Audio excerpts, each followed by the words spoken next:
Harmful algal blooms dangerous to human health and the Lake Erie ecosystem could become a problem of the past.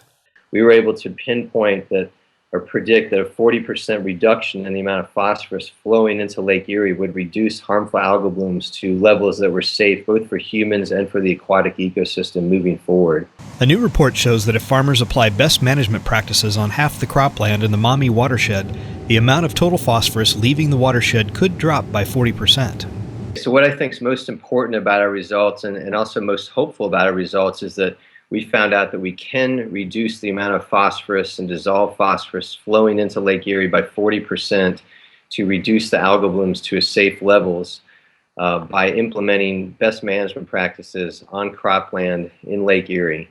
And we can do that by extending practices that farmers are already using. The study reviewed 12 approaches to reducing total and dissolved reactive phosphorus and concluded that a combination of best management practices will be needed to get the desired result.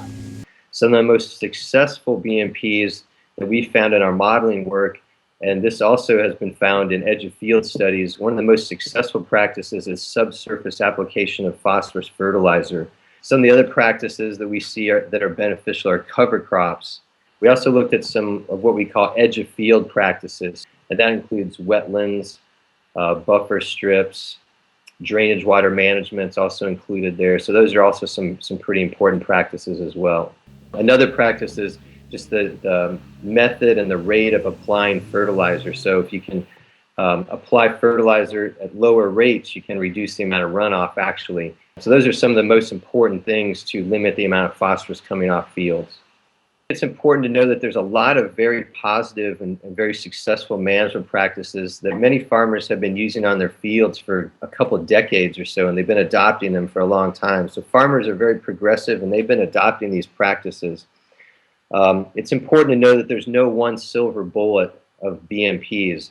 To get to the reductions we need in phosphorus, it's going to be a combination of BMPs that get us to the desired result.